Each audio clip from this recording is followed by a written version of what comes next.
এক সন্ধ্যায় ফাতিমা তার পড়ার টেবিলে পড়াশোনা করছিল। হঠাৎ পাশের ঘর থেকে তার অসুস্থ মা ডেকে উঠলেন, ফাতিমা, মা, আমাকে এক গ্লাস পানি দিয়ে যাবি? ফাতিমার তখন খুব গুরুত্বপূর্ণ একটা পড়া চলছিল, কিন্তু মায়ের ডাক শুনে সে এক মুহূর্তও দেরি করল না। বই বন্ধ করে সাথে সাথে পানি নিয়ে মায়ের কাছে ছুটে গেল।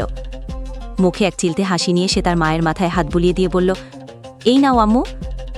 মেয়ের এমন সেবা যত্নে মায়ের মনটা ভরে গেল।